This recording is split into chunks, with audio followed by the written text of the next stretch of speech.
suis content de te voir. C'est une grâce pour toi d'être là, à côté de moi. Gloire à Dieu. J'espère que vous allez bien. Je vous salue dans le merveilleux nom de Jésus. Je crois que nous avons encore cette grâce, cette opportunité d'être dans la présence du Seigneur. Je crois qu'il n'y a pas d'acquis comme nous disons. Et nous rendons grâce au Seigneur pour toutes choses, pour son amour, pour sa fidélité. Comme déclarent les Écritures, il renouvelle sa bonté, son amour chaque matin. Amen. Est-ce qu'on peut dire qu'il renouvelle sa bonté ce matin? Alléluia. Gloire à Dieu. Amen. Alors nous allons passer à la parole. Avant de passer à la parole, je vais saluer juste le frère Yannick qui est là avec sa fiancée. Est-ce qu'ils peuvent se lever? Et Stéphanie, frère Yannick et Stéphanie qui sont là. Est-ce que vous les acclamez? C'est une grande joie. Ah, je termine. Comme je suis tellement content de te voir, on a l'habitude, ça nous fait un grand plaisir de voir ta fiancée. Mon oreille avait entendu parler de toi, mais maintenant, on œil te voir. En tout cas, on est très content que vous soyez parmi nous ce matin. C'est une grâce. Que Dieu vous bénisse. Amen. Vous pouvez vous prendre place dans sa présence. Alléluia. Nous allons prendre nos Bibles dans notre texte de base. On a plusieurs textes de base, mais nous allons prendre nos Bibles dans 1 Samuel au chapitre 4. 1 Samuel au chapitre 4.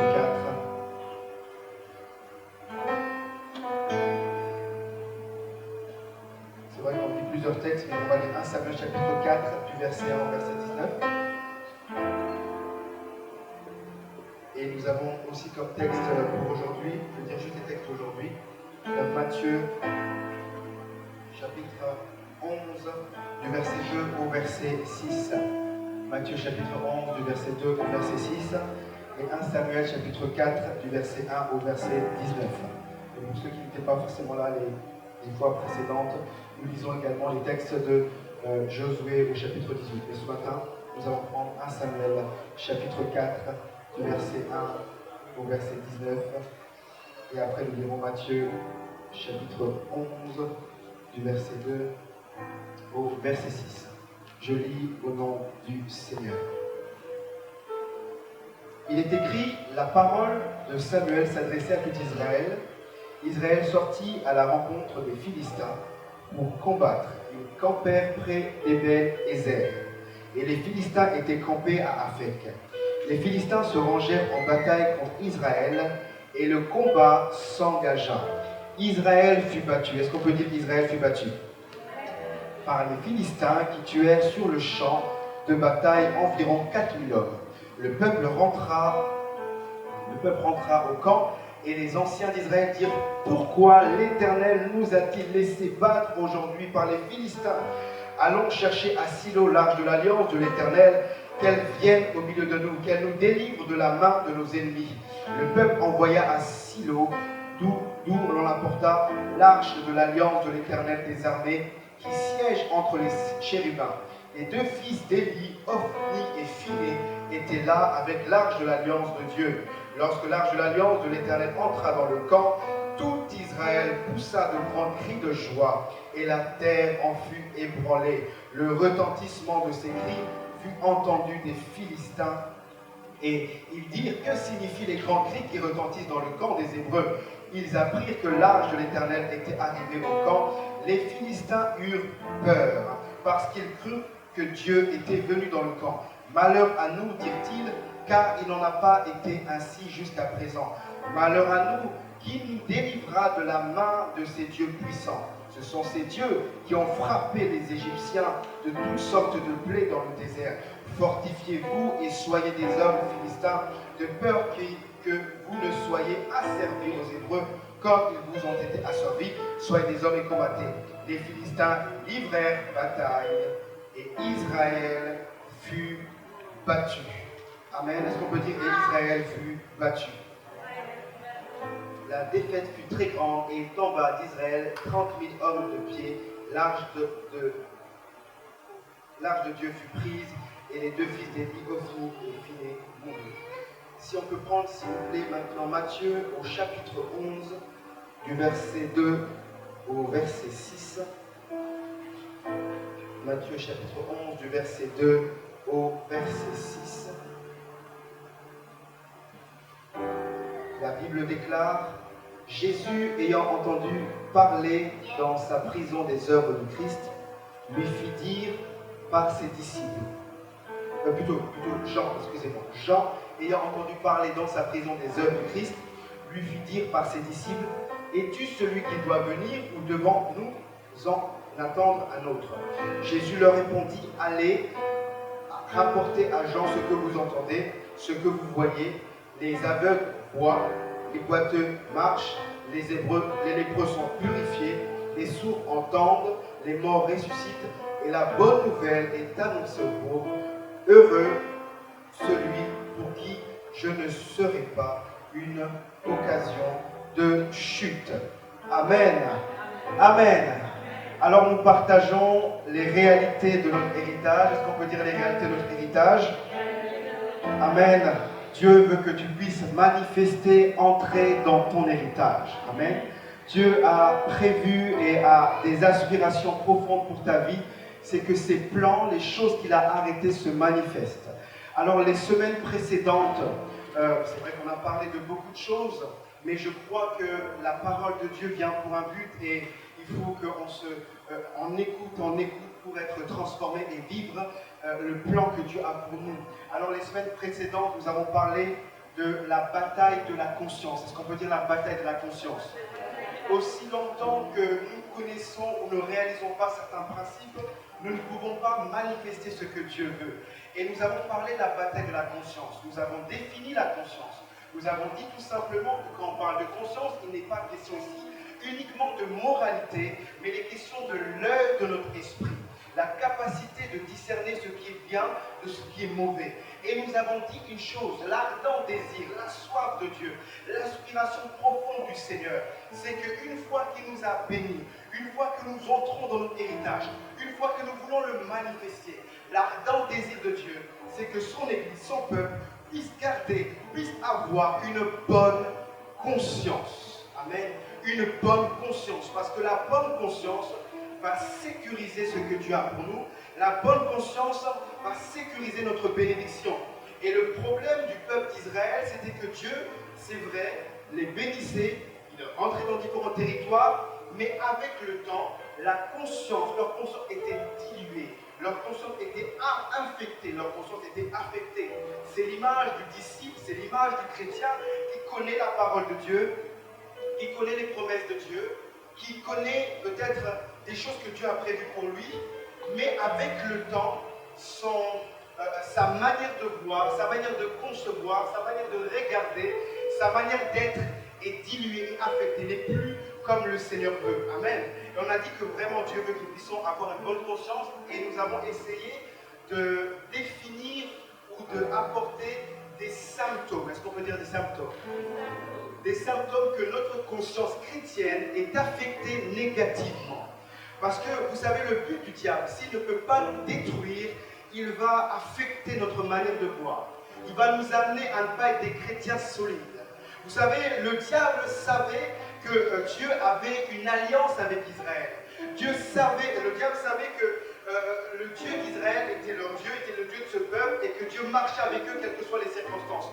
Mais le but des stratégies du diable, c'était d'amener ce peuple à ne pas réaliser l'Éternel, à ne pas être de ce peuple-là qui est ferme, qui ne marche pas selon la crainte de l'Éternel. Et nous avons dit que des fois, dans notre chrétienté, dans notre vie, il y a des symptômes qui révèlent que nous sommes malades. Il y a des symptômes qui révèlent que nous sommes affectés. Et le premier point que nous avons dit, c'est notre rapport à la parole de Dieu. Est-ce qu'on peut dire notre rapport à la parole de Dieu? J'ai vu quelqu'un dernièrement, mais il y a de cela plusieurs années, c'était quelqu'un qui était engagé avec le Seigneur, quelqu'un qui avait la foi, avec qui on a commencé, on a fait nos premiers pas dans la chrétienté. Cette personne avait vraiment un amour pour la parole et il évangélisait même dans les rues. Il prêchait la parole à son environnement. Mais avec le temps, les années sont passées et la parole en lui n'a plus été enracinée, puis s'est refroidie. Et à l'heure où je vous parle, il est passé par la prison, il est passé par le trafic de drogue. Son visage est complètement défiguré. Pourquoi? Parce que la parole de Dieu n'a pas eu le temps de s'enraciner. Pourquoi? Parce que le rapport qu'il avait avec cette parole s'est dilué avec le temps et le diable a pris, entre guillemets, possession ou a influencé sa destinée. Amen. Le symptôme qui révèle que nous sommes atteints, c'est quand notre amour pour la parole n'est plus comme dans les premiers jours. Notre soif de la parole n'est plus comme avant. Nous sommes affectés, lorsque nous écoutons la parole, nous n'avons plus la même dynamique, la même soif, la même envie, le même zèle. Que s'est-il passé? Que s'est-il passé pour que je puisse me refroidir? Que s'est-il passé? La conscience a été affectée, infectée. L'amour de la parole n'est plus. Le deuxième symptôme, quand je vois ça, je dois le deuxième symptôme que nous avons dit, c'est notre rapport avec le péché. Est-ce qu'on peut dire notre rapport avec le péché? Vous savez, Dieu appelle mal, mal. Ce qui est en péché est un péché. Mais avec le temps, également, on commence à se familiariser avec certaines attitudes, certains péchés mignons, certains mensonges, certaines choses que Dieu n'agrée pas. On dit, bon, ça va passer, ce n'est rien. Mais le rapport, le regard que nous avons avec le péché révèle si notre conscience est atteinte ou pas. Révèle si nous avons la dynamique ou pas. Si nous avons, c'est comme si il y a de la boue sur vos vêtements, il y a de la saleté sur vous, mais vous avancez tranquillement en fait, parce que vous n'êtes pas, comment dire, cette odeur c'est tellement normalisé. L'odeur de la saleté, l'odeur de la boue c'est tellement normalisé que en fait, vous n'êtes pas en système d'alarme. Amen. Et le rapport que nous avons avec le péché, le regard que nous avons par rapport au péché, nous permet de nous indiquer si notre œil spirituel est en bon état. Amen. Et nous avons vu au travers du livre de Samuel, chapitre 2, les fils d'Élie, qui étaient des sacrificateurs, qui devaient opérer dans la crainte, qui devaient opérer dans l'obéissance, commençaient à être légers par rapport à la maison de Dieu, commençaient à être légers par rapport à leur exercice. Ça révèle, comment dire, qu'il y avait un problème à cette époque. La troisième chose que nous avons dit, c'est de prendre garde à quand nous commençons à accepter un environnement malsain. Je pense que accepter un environnement malsain.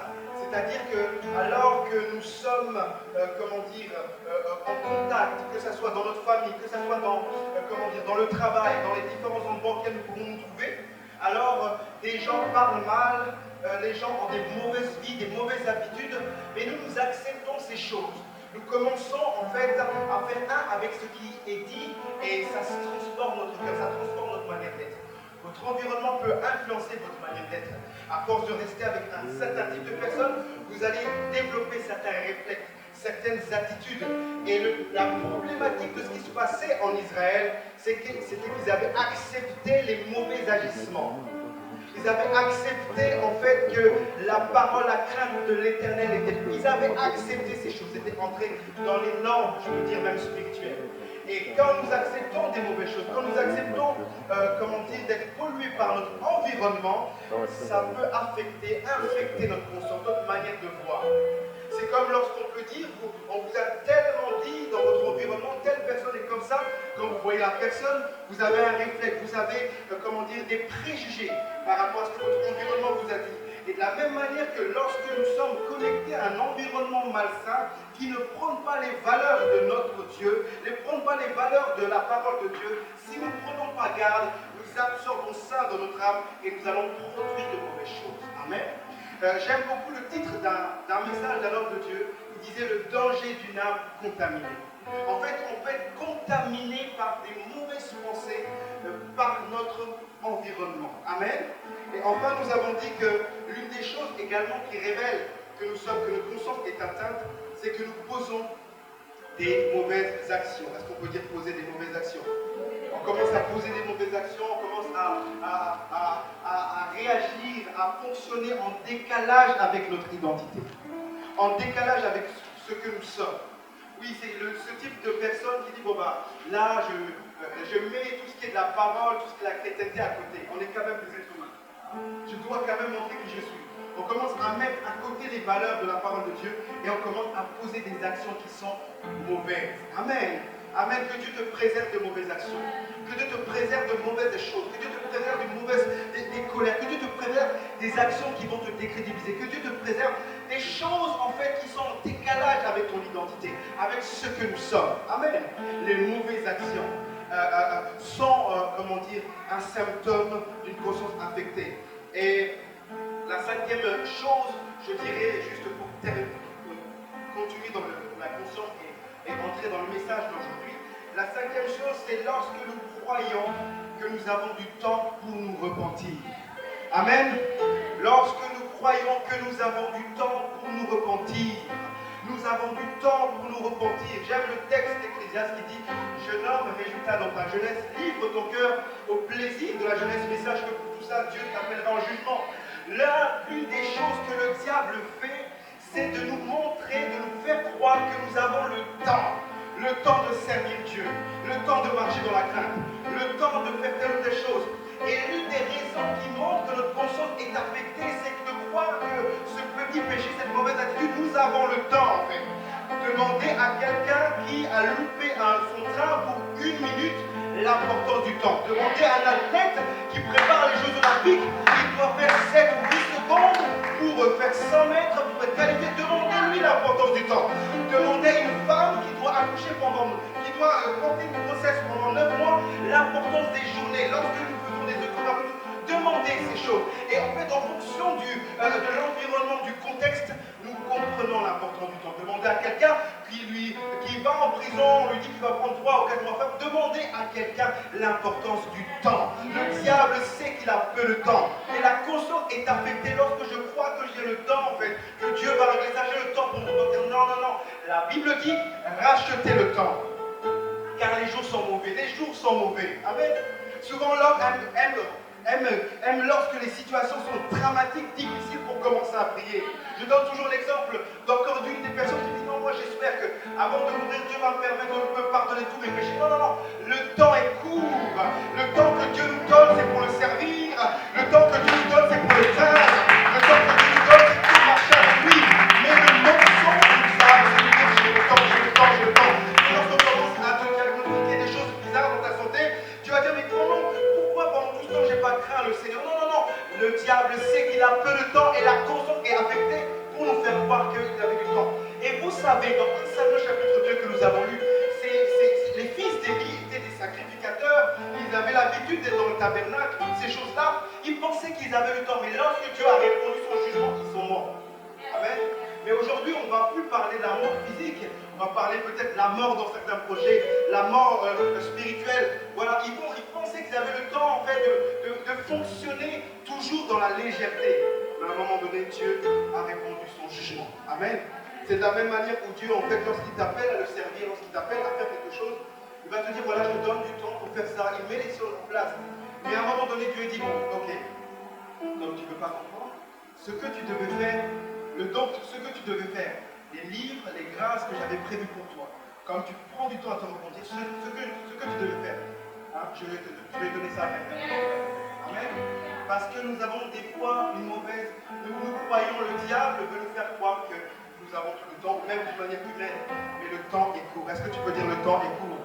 Ah, vous savez, cette année, l'année où la période de pandémie que nous vivons, le temps s'est arrêté, les gens commencent à réfléchir. Est-ce que c'est pas la fin des temps? Est-ce que la crise va prendre? Quand il y a des situations, on commence à réfléchir. Oh, mais je prie que nous ne puissions pas attendre les circonstances pour réfléchir. Tout simplement rester dans la présence de Dieu. Il y avait dans cette période, j'aime cette période parce qu'il y avait cette période, quelqu'un qui avait réalisé l'importance du temps, qui n'était pas dans les petites choses, qui n'était pas dans les divertissements inutiles. À l'époque, on disait qu'il n'était pas dans les chocobis, chocophases. Je ne sais pas si ça se dit encore des décalage. Ah, qui n'était pas dans les divertissements. Il était là dans le temps, dans les prières, dans les jeûnes, il était là. Et au moment où Dieu a voulu l'utiliser, alors Dieu l'a utilisé. Amen. Amen. Est-ce que nous sommes ensemble? Est-ce que nous sommes ensemble? Et l'une des choses, lorsque votre conscience est infectée, l'une des choses auxquelles, qui va être la conséquence ou qui peut amener cette chose, c'est l'esprit de la venue. Ah, vous savez, le problème, en fait, j'aimerais toucher ce point pour compléter les différents éléments que nous avons apportés. C'est parce que quand l'apôtre Paul parle aux Éphésiens, il leur dit que le Seigneur ouvre les yeux de votre cœur pour que vous compreniez l'espérance qui s'attache à votre appel. Et l'une des forces du diable dans la conception de notre héritage, dans la compréhension de ce que nous avons, c'est de nous voiler spirituellement. C'est-à-dire, je viens à l'église, je écoute la parole, j'ai des notions des promesses de Dieu, j'avance, mais en n'ayant pas connaissance réellement de ma valeur, en n'ayant pas connaissance de ce que Dieu veut m'acquérir. La conscience peut être affectée, mais l'une des choses également qui peut être un obstacle pour sécuriser notre héritage, même pour y entrer, c'est l'esprit d'aveuglement. Amen. L'esprit d'aveuglement. Et dans le texte que nous venons de lire, pour vous remettre dans le contexte, dans 1 Samuel au chapitre 4, encore une fois, c'est le peuple d'Israël, l'armée, qui doit combattre les Philistins, comme dans beaucoup de textes de l'Ancien Testament. Et le peuple avait l'habitude de gagner en fait contre les Philistins. C'est un peuple ennemi, les Philistins, comme on l'a vu les semaines précédentes, c'est l'image de la chair, ce qui est inimitié contre le Seigneur.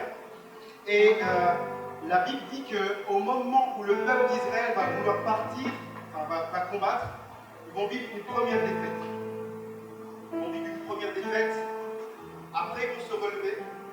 Ils vont dire, on va reprendre l'arche de l'Alliance. Ils vont repartir et ils vont vivre une deuxième défaite. Et à ce moment-là, quand ils vont vivre la première défaite, ils vont penser que c'est juste une anomalie, juste peut-être un problème de préparation, mais ils ne vont pas réellement se poser les bonnes questions. Et quand en fait ils se retrouvent dans ce contexte-là, ils prennent le symbole de l'arche de l'Alliance pour que l'arche puisse marcher avec eux. Mais en fin de compte, cette histoire nous révèle que nous pouvons croire que Dieu est avec nous dans quelque chose, mais en fait il n'est pas avec nous. Amen.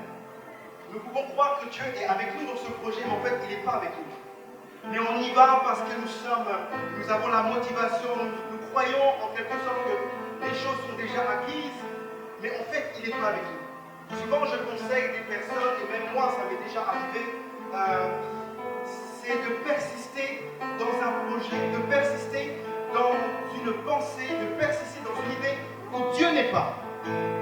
C'est-à-dire je veux faire des choses, je force les choses, mais Dieu n'est pas. Ça vous est peut-être déjà arrivé de rencontrer des personnes qui, vous voyez leur situation, ça va de mal en pis. Vous voyez leurs circonstances ne s'arrangent pas, mais ils s'accrochent alors que Dieu ne veut pas. Vous voyez qu'en fait, il y a un voyage qui est prévu et compagnie, il y a des blocages, mais en fait, ils se forcent parce qu'il y a un esprit d'aveuglement. Est-ce qu'on peut dire l'esprit d'aveuglement? Est-ce qu'on peut dire l'esprit d'aveuglement? Alors, le but de l'esprit d'aveuglement, dans le texte que nous avons pris dans Matthieu chapitre 2, il me semble, le texte où Jésus parle et on va dire à Jean toutes les œuvres qui se passent, parce que dans le texte de Matthieu chapitre 2 ou 11, dans Matthieu chapitre 11, Jean avait préparé le chemin du Seigneur et Jean était zélé, Jean amenait les hommes et les femmes à la repentance. Mais Jean va être arrêté par le roi Hérode. Et au moment de cette circonstance difficile, il va commencer à douter en fait. Il va commencer à douter du Seigneur. Et c'est l'image de alors que Dieu est avec nous, alors que Dieu marche avec nous, l'épreuve vient, on commence à douter si Dieu est là. Et les disciples vont lui dire, les aveugles voient, les boiteux marchent. Jésus va tout simplement lister un ensemble d'œuvres qui est en train de s'opérer. Parce que qu'est-ce qui se passait à ce moment-là? C'est que Jean le Baptiste commençait à être aveuglé par rapport à ce qui était en train de se passer. Je ne sais pas si vous comprenez. Il était aveuglé, marchait avec un esprit d'aveuglement par rapport à ce que Dieu est en train de faire. Des fois Dieu est en mouvement, mais on dit, mais est-ce que Dieu fait réellement quelque chose? Des fois Dieu nous a protégés de plusieurs choses, mais on dit, mais est-ce que Dieu fait quelque chose? C'est l'esprit d'aveuglement. C'est ce peuple avancé vers le combat, mais va perdre, mais va encore recombattre avec les Philistins, mais vont perdre. Le but de l'esprit de l'aveuglement, lorsqu'il est libéré, c'est d'amener à perdre tout type de sensibilité spirituelle. Est-ce que je me fais comprendre? Quand l'esprit d'aveuglement est là, vous voile sur des réalités spirituelles. Vous perdez tout type de sensibilité spirituelle. Vous êtes dans une situation, Dieu veut vous orienter, veut télécharger en vous des pensées, mais vous êtes obstiné. Il y a une perte de sensibilité spirituelle. C'est pour ça que l'un des esprits des derniers temps, ça sera d'amener l'Église, les hommes et les femmes à ne pas être clairvoyants sur leur identité en Christ, à ne pas être clairvoyants sur les défis de leur génération, à tourner leur regard, mais au mauvais endroit. Le peuple d'Israël avançait et voulait combattre, mais il regardait au mauvais endroit. Il regardait au combat en fait. Il regardait au combat qu'il devait livrer. Mais la question que le peuple d'Israël devait se poser dans Samuel, est-ce que Dieu nous a-t-il dit d'aller combattre? Est-ce que c'était le moment de combattre? Mais ils étaient focalisés dans un mauvais endroit. L'esprit d'aveuglement nous empêchera de pouvoir enfanter notre héritage. L'esprit d'aveuglement nous empêchera de sécuriser notre héritage parce qu'il y a un manque de sensibilité spirituelle. Le but de l'esprit d'aveuglement, c'est perdre les repères selon les modèles et les orientations de Dieu. Non seulement perdre la sensibilité spirituelle, le but c'est d'amener à ne plus fonctionner selon les orientations de Dieu. Dieu donne une orientation, Dieu donne une voie, mais on veut fonctionner selon nous-mêmes. Parce que nous croyons que nous allons y arriver. Parce que nous croyons que nous allons combattre. Dans la Bible, on parle de l'histoire de Samson et Dalila. Samson était loin, était rempli du Saint-Esprit, avait cette mission, avait cette force que Dieu lui avait donnée. Mais il va voir que parce qu'il avait déjà terrassé dans le passé, que ça allait être encore la même chose. Amen. C'est comme si vous avez vécu des victoires avec le Seigneur par le passé, mais les mêmes principes qui vous a amené à gagner, vous voulez les remettre encore alors que Dieu peut-être a une autre voie pour vous faire passer par la victoire. Des fois, nous prions pour des choses qui sont réelles, dont Dieu peut intervenir, mais des fois, c'est juste l'acte que nous devons poser. Amen. Des fois, c'est juste un acte prophétique que nous devons poser pour changer la situation. Mais l'esprit d'aveuglement, le but, c'est vraiment, de perdre les repères par rapport aux orientations de Dieu. Le but de l'esprit d'aveuglement, c'est progressivement amener à la destruction, à la destruction, à l'affaiblissement, ou même à la régression.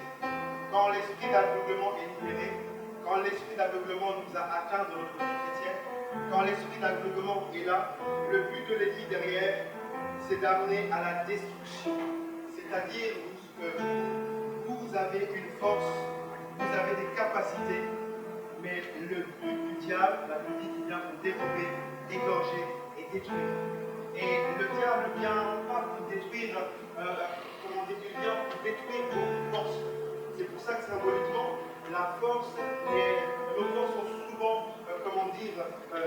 dans les Écritures, donner l'image par rapport à la tête. C'est pour ça qu'on parle d'égorger. Vous avez bien pour dérober, égorger et détruire. Et quand on parle d'égorger, c'est le symbole de la force que nous avons. Et le but de l'esprit d'aveuglement, c'est de nous amener de régresser et de perdre tout simplement notre force. Ce peuple était fort, ce peuple devait avancer, ce peuple était un peuple élu de Dieu. Progressivement, les forces ont été, moindres. Le but également de l'esprit d'aveuglement, c'est succomber à toute forme de piège. Amen, est-ce que nous sommes ensemble? Alors que Dieu, un jour, a prêché un message, c'est éviter les pièges et franchir les obstacles. Éviter les pièges et franchir les obstacles. Sur mon chemin, sur ma destinée, il y aura des pièges.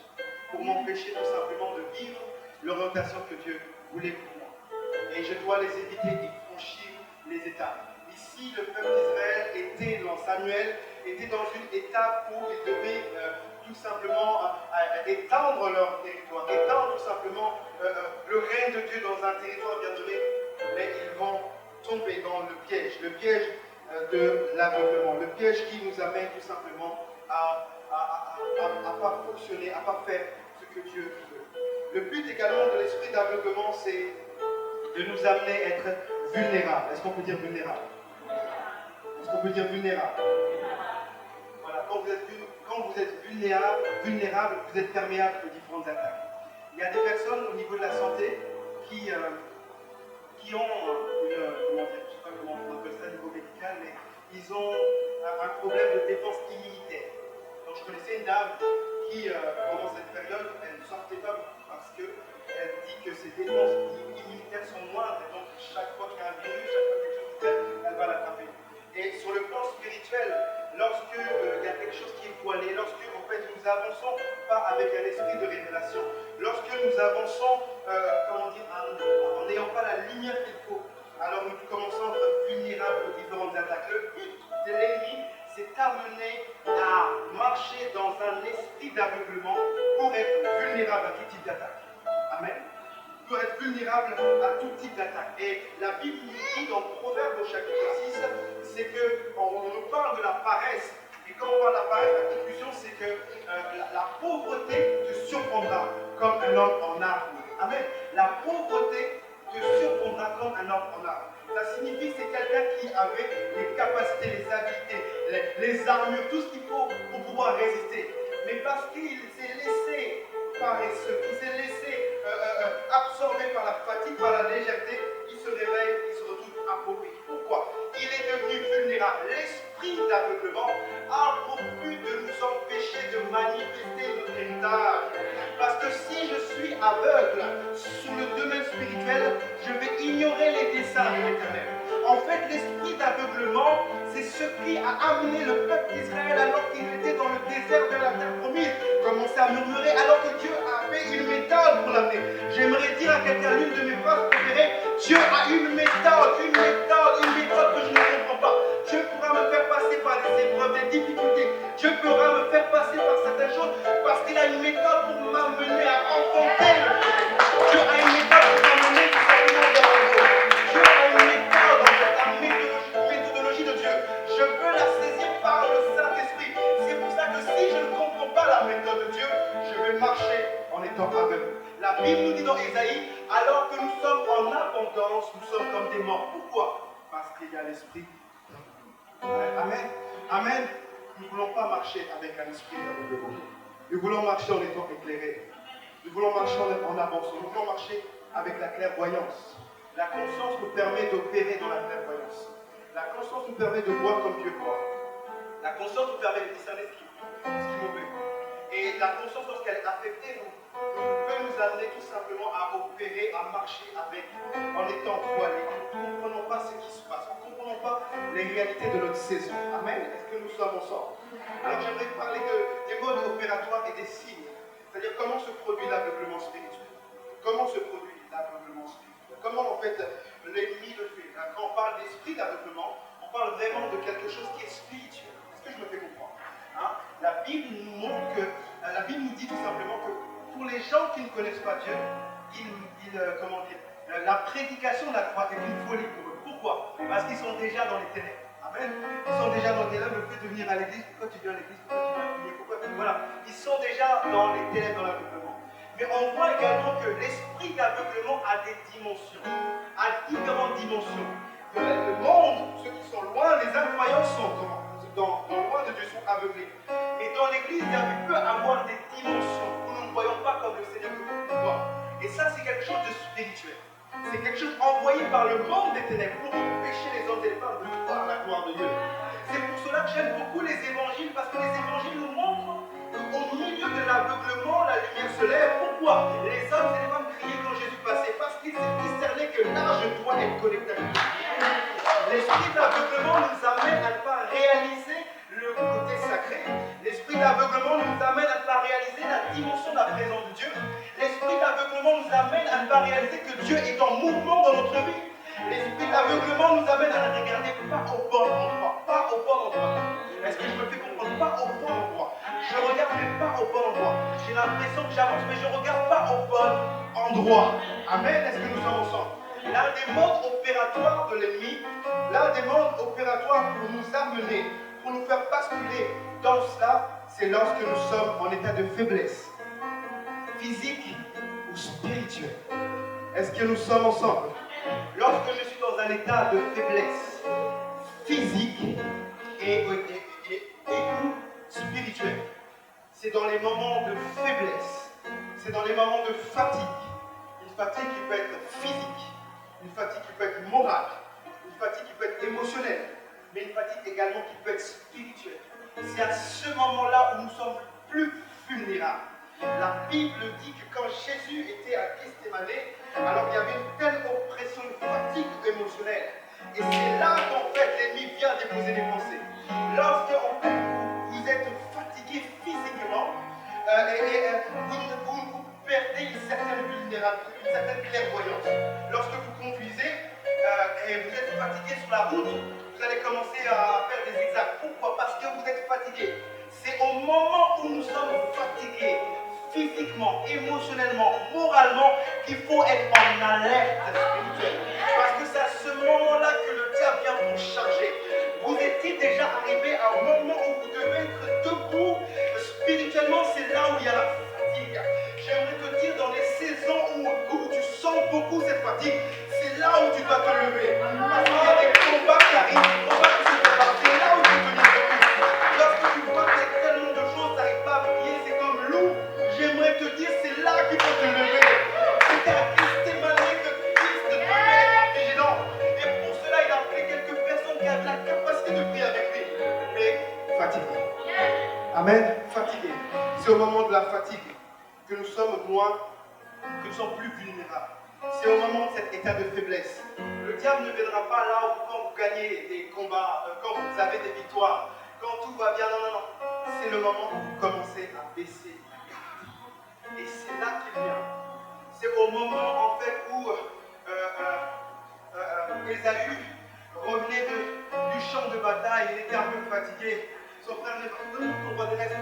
C'est à ce moment-là qu'il va faire un acte spirituel qui va avoir des conséquences dans sa génération. Parce qu'il était là, il revenait du combat, il était fatigué. C'est dans ces moments-là que soit il faut se reposer, soit il faut renouveler son esprit. Mais c'est là que le diable vient taper. Amen. C'est là que le diable vient taper. C'est pour ça que je suis quand même d'accord. Ça se prouve bibliquement que c'est pas une doctrine, hein, c'est un point de vue. Dans l'histoire des Écritures, souvent lorsque on priait, on disait tout simplement que c'est entre 3 heures et 6 heures. En fait, qu'il y a une forte activité spirituelle. C'est souvent dans cette période-là que nos aînés, ces théologiens, nos aînés qui ont dit que c'est une bonne phase en fait, de prière. Pourquoi? Parce qu'il y a une activité spirituelle. Et pourquoi? C'est que notre sommeil a plusieurs phases. Il y a un moment donné où vous êtes dans le sommeil profond. Et c'est généralement quand vous êtes dans le sommeil profond que Dieu va vous parler. C'est pour ça que je dis toujours aux personnes que Dieu parle par les songes, qui doivent bien en fait sécuriser leur sommeil, bien prier avant de dormir, bien avoir une bonne hygiène de vie pour pouvoir permettre à Dieu de leur parler dans leur sommeil. Parce que c'est souvent dans cette période-là où notre sommeil est profond. Amen. Et c'est dans cette période-là souvent aussi qu'il y a une forte activité dans le domaine spirituel. Amen. C'est quand nous sommes fatigués que le diable commence à charger. J'aimerais parler à quelqu'un qui est peut-être fatigué. J'aimerais dire que l'esprit d'aveuglement frappe à ta porte si tu te relâches. C'est pas le moment de se relâcher. C'est pas le moment de se relâcher. Un homme de Dieu disait une chose: comment peux-tu dormir dans cette période? Comment peux-tu dormir alors que le bateau est en train de couler? Comment peux-tu dormir alors que ton pasteur est fatigué? Comment tu peux dormir alors que les adolescents qui sont calmes et compliqués? Comment peux-tu dormir alors qu'il y a des choses, il y a l'influence des ténèbres? Le diable a décidé de te faire du mal, mais toi tu dors. C'est l'esprit d'aveuglement. Nous sommes dans une période dans le monde où l'Église ne doit pas dormir parce que le ténèbre sont en activité dans la société. Comme frère Anthony disait, comment on peut dormir pendant qu'il y a une activité de violence parmi les jeunes? Vous pensez que la violence elle est normale? C'est parce qu'en fait le diable relâche les esprits de violence pour mettre un nouvel ordre dans la jeunesse. Amen. Et ça, nous devons en fait nous lever dans la prière. Mais nous sommes fatigués. Nous sommes dans une activité spirituelle. Parce que le diable sait que nous sommes dans une période, dans cette nation, où en fait il y a quelque chose qui est en train d'émerger. Et lorsque Christ devait arriver, qu'est-ce qu'on a voulu faire? On a voulu détruire les premiers-nés parce qu'il y a quelque chose qui émerge. Et dans ce pays, il y a quelque chose qui émerge. Il y a une soif qui est en train d'être émergée. L'Église ne sera plus pareille dans 10 ans. Il y a quelque chose, c'est pour ça on doit éteindre la flamme. Et pour cela, en fait, le but de l'Église, c'est d'éteindre la flamme.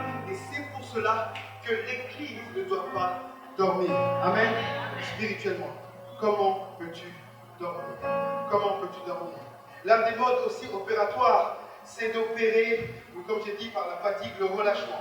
En fait, la fatigue, il y a la fatigue physique, morale, mais à un moment donné, c'est à peu près pareil, mais je voudrais faire une petite nuance, c'est le relâchement. Voilà, vous n'êtes pas fatigué, vous n'êtes pas dans un état de fatigue, mais vous ne gardez pas le même rythme. Vous êtes dans une bonne dynamique spirituelle. Mais c'est au moment en fait où Dieu demande un peu plus, je commence à relâcher en fait. Le relâchement, quand en fait je commence à relâcher, c'est là où le diable commence à venir chercher. Comment vous imaginez Jean-Baptiste qui avait opéré, il a préparé les disciples, il a prêché, il guérissait les malades, tellement de choses peuvent se passer au travers de cet homme. Et au moment où Christ est là, il commence en fait il y a un relâchement qui se fait. Comment expliquer que voilà, les disciples étaient auprès de lui, plus Christ arrivé à la croix, ils ont commencé à se relâcher. Quand je commence à me relâcher, alors le diable vient renforcer mon aveuglement spirituel. Amen. Je veux juste éveiller, je ne vais pas faire peur à quelqu'un, mais je veux juste éveiller notre discernement, notre vigilance. Amen. Notre discernement, notre vigilance. Nous sommes dans les temps où nous devons être vigilants. Nous sommes dans les temps où nous ne devons pas nous relâcher. J'aimerais dire à quelqu'un, nous sommes dans un temps où nous ne devons pas relâcher. Le mode opératoire également, ce sont les flèches enflammées. Est-ce qu'on peut dire les flèches enflammées? Les flèches enflammées. Vous savez, et je dis ça rapidement, comme je dis, vous savez que le monde spirituel existe et en fait, dans le monde spirituel, quand il y a bataille, nous sommes dans un combat, le Seigneur a déjà gagné le combat, mais quand il y a bataille, il y a ce qu'on appelle des flèches qui sont relâchées dans le monde spirituel. C'est-à-dire qu'en fait, c'est comme si vous êtes en combat, votre adversaire est tout en train de en fait, envoyer des flèches, Il y a deux types de personnes qui sont réceptives. Il y a des personnes qui gardent le bouclier, il y a des personnes qui vont descendre le bouclier. Et lorsque les flèches sont balancées, alors vous pouvez être touché, affecté. Et dans le monde spirituel, on jette des flèches partout. Comment dire, et les flèches, dans le domaine spirituel, les flèches, ce sont des mauvaises paroles qu'on va libérer contre vous. Dans le domaine spirituel. Quand quelqu'un déjà parle mal de vous, même qu'il n'est pas sorcier, quand quelqu'un déjà parle mal de vous, en fait, ce sont des portes ouvertes au monde spirituel. Ils prennent ces paroles et l'envoient. C'est pour ça que des fois, vous pouvez, et ça c'est le domaine spirituel, des fois vous pouvez être dans une bonne dynamique, mais vous ressentez une lourdeur. Mais cette lourdeur n'est pas liée à la fatigue. La lourdeur est liée aux flèches qui ont sur votre vie. Quand nous faisons ce travail spirituel, nous faisons un culte, nous prions. Pourquoi? Parce qu'il y a des réclamations spirituelles. C'est-à-dire que lorsque vous êtes en train d'entendre la parole, le but de l'ennemi, c'est que vous puissiez dormir, ne pas la comprendre. Vous écoutez la parole, mais votre vie n'est pas changée parce qu'il y a un voilage spirituel. Vous ne le comprenez pas. Parce qu'il y a des flèches qui sont envoyées. Parce que quelqu'un qui comprend la parole va commencer à être dangereux. Amen. Si tu comprends la parole, tu commences à être dangereux. Tu commences à opérer différemment. Parce que tu es en connexion avec quelque chose qui transforme ta vie, mais qui peut bouleverser la vie des autres. Si quelqu'un comprend son identité, il va opérer différemment. Il ne va pas être chrétien faible, mais il va être fort. Quand nous comprenons la parole par révélation, nous devenons dangereux. C'est pour ça qu'il faut aveugler. Et le moment où il aveugle, c'est le moment de la parole. Vous avez jamais remarqué, vous êtes bien accompagné, et puis quand la parole commence à être assuré. Pourquoi? Parce que le diable va entendre ça. C'est très important. Et quand nous comprenons en fait ces réalités spirituelles, alors nous sommes prêts au combat. Amen. Les flèches sont envoyées par des réclamations. Les flèches envoyées par des mauvaises paroles. Les flèches envoyées comme de la même manière quand nous prions pour la vie, on dit Seigneur, protège ta vie, protège les familles, les couples qui ont des difficultés. On prie pour la vie. En fait, on envoie également des flèches.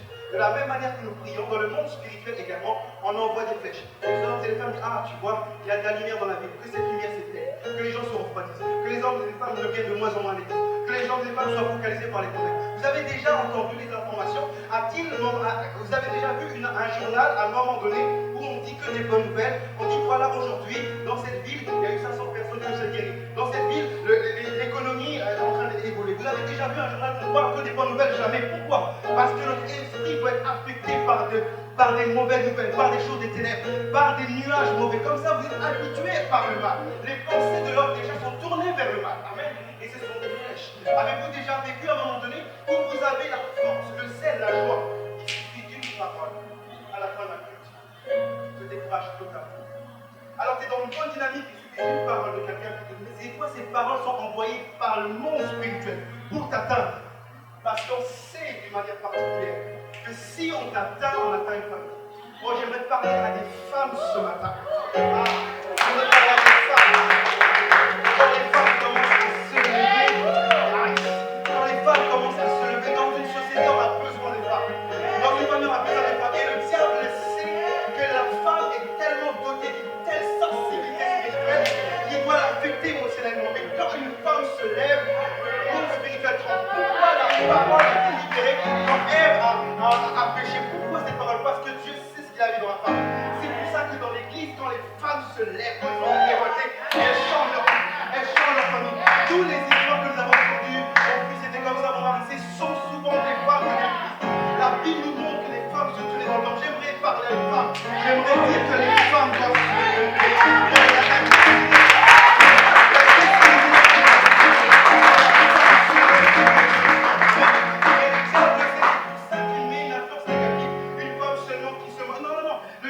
Amener seulement la femme dans le domaine physique, mais il n'y a rien, il n'y a pas que ça en fait, il y a une forme, il y a une contenance spirituelle. C'est le système, comme Pasteur Audrey aime le dire, c'est le système d'alarme. Amen. J'aimerais parler à une femme ce matin d'une manière particulière. Ne te relâche pas. Avance parce que tu vas transformer ta femme. Et dans la Bible, nous voyons dans l'histoire, en fait, comment Dieu utilise la femme d'une manière particulière. Amen. Amen. Et j'aimerais dire une chose. Il faut continuer à ne pas te relâcher. Amen. Le mode opératoire de l'ennemi, c'est au travers des flèches, mais au travers également de l'envoûtement. Est-ce qu'on peut parler? Est-ce que je peux parler rapidement l'envoûtement? Est-ce qu'on peut dire l'envoûtement? L'envoûtement, excusez-moi. L'envoûtement, l'occultisme. On n'a pas l'habitude de parler de ces choses, mais ce sont des réalités spirituelles. Amen.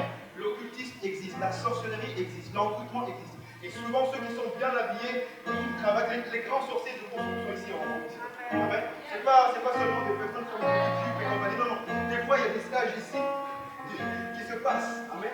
À Amiens, à un moment donné, il y a quelques années, le siège de tous les voyants se réunissait ici, il y a quelques années, il y a plus de 10 ans. Les voyants se réunissaient ici, au lycée La Providence. Vous pouvez voir ça sur Internet. Les voyants de la France se réunissaient ici. Amen. Donc, il y a une dynamique aussi que nous devons comprendre dans la possession de notre héritage, de l'envoûtement. L'un des modes opératoires de l'ennemi, ce sont des flèches par des hommes et compagnie, manière spirituelle, mais ce sont des pratiques occultes qui amènent les hommes et les femmes à aveuglés spirituels. De mettre un voilage spirituel dans la société, un voilage spirituel lié à l'envoûtement. Même si nous sommes victorieux en Christ, nous devons comprendre certaines réalités. Amen. Surtout dans cette ville d'Amen. Amen. Surtout dans ce pays. Et donc, ce sont des différents modes opératoires que l'ennemi fait pour tout simplement, nous affecter. J'aimerais juste parler d'un signe ce matin avant de clôturer. Je ne vais pas faire tout le message. L'un des signes, je parlais du mode opératoire par les flèches, par l'envoûtement, par les mauvaises paroles, toutes ces choses-là. Mais l'un des signes que nous voyons qui révèle que nous sommes dans l'aveuglement, c'est d'être dans des combats inutiles. Amen. C'est de livrer des combats inutiles comme dans le livre de Samuel, au chapitre 4 que nous avons lu. Des combats inutiles. Vous êtes dans votre dynamique spirituelle ou vous êtes tout simplement dans plusieurs choses, il y a plusieurs choses dans votre cœur, mais vous menez des combats que Dieu ne veut pas que vous puissiez mener. C'est l'exemple de quelqu'un qui n'est pas appelé à la politique, qui veut faire de la politique. Même si on peut faire de la politique et être chrétien. Vous voulez en fait prendre des manteaux qui ne sont pas les vôtres. Vous êtes appelé par Dieu à être pasteur, prophète, dans les 5 ministères, peu importe. Mais ce n'est pas le moment pour vous, vous commencez à venir en fait, être dans ce territoire-là. Vous êtes appelé au mariage, vous voulez bâtir un foyer comme il faut. Mais ce n'est pas le moment. Mais vous forcez en fait les choses. Vous êtes appelé à avoir cette promotion au travail. Vous forcez les choses. Vous êtes dans des combats qui sont peut-être pour vous, mais qui sont des combats inutiles pour l'instant, pour le moment. Amen. Et ça, c'est l'esprit, l'un des signes de l'esprit d'aveuglement. C'est qu'en fait, j'ai des luttes, j'ai des défaites.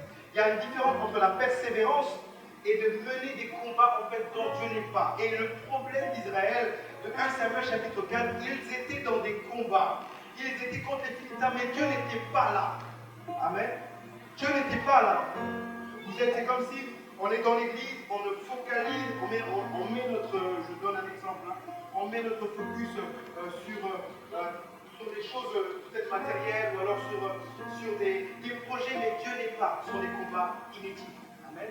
Amen. Mais Dieu veut nous permettre d'être clairvoyants, de regarder au bon endroit, uniquement par le Saint-Esprit. Amen. Il y a des temps, il y a des saisons où Dieu, en fait, veut nous amener loin. Il y a des temps, il y a des saisons où Dieu veut faire des choses avec nous. Mais l'une des choses que le diable fera, c'est de nous aveugler. C'est de nous empêcher de marcher avec un esprit de révélation. Quand la révélation est là, vous opérez différemment. Quand la révélation est là, vous avez une attitude différente. Quand la révélation est là, vous fonctionnez dans la dynamique qu'il faut. Mais nous devons marcher avec un esprit de révélation. Imaginez les disciples dans le livre de Actes, Dieu leur dit de rester 40 jours pour prier. Ils avaient l'esprit de révélation qu'ils devaient prier. Mais ils ne devaient pas prier pour la bénédiction, ils ne devaient pas prier pour, je ne sais pas, pour du travail. Ils devaient prier pour que le Saint-Esprit vienne. Ils devaient prier pendant 40 jours pour que le Saint-Esprit vienne. Alors même dans nos prières, nous pouvons prier pour X, Y, mais nous voulons marcher avec un esprit de révélation. Parce que lorsque nous prions avec l'esprit de révélation, nous sommes efficaces. Parce que quand en fait nous prions sans l'esprit de révélation, lorsque nous sommes dans une forme d'esprit d'aveuglement, c'est comme si vous êtes avec quelqu'un, vous devez le combattre, il est en face de vous, mais vous combattez en fait, vous donnez des coups dans l'air, en fait. Vous donnez des coups, vous vous fatiguez, mais pas au bon endroit. Amen. Je prie et je proclame que ce ministère, cette église, nous allons combattre au bon endroit. Nous allons opérer au bon endroit. Nous allons marcher avec un esprit de révélation. Je prie et je confesse que pour ta vie, tu marches avec un esprit de révélation. Tu ne marches pas en voyant les choses d'une manière naturelle, mais tu es connecté à l'agenda du ciel. Peut-être quand tu ne vois rien sur le physique, mais tu es connecté à l'agenda du ciel. Parce que tu marches avec révélation. Samuel marchait avec révélation. Il était là, il y avait les ténèbres au milieu de lui, mais lui, il avait décidé d'être dans le temple. Je le redis, cet exemple dit que nous devons marcher avec un esprit de révélation. Nous avançons en étant connectés au Saint-Esprit. J'aimerais te dire dans ta situation, dans tes aspirations, sois connecté au Saint-Esprit. Sois connecté au Saint-Esprit. Marche avec l'esprit de révélation. Ne combat pas d'une manière inutile. Ne force pas d'une manière inutile. Mais j'aimerais dire à quelqu'un, avance avec la révélation. Marche avec vigueur. Marche avec force parce que l'Éternel est avec toi. Amen. Ne sois pas fatigué. Ce n'est pas le temps de se relâcher. C'est le temps d'avancer. Amen. Est-ce que nous pouvons nous lever quelques instants avec cette parole?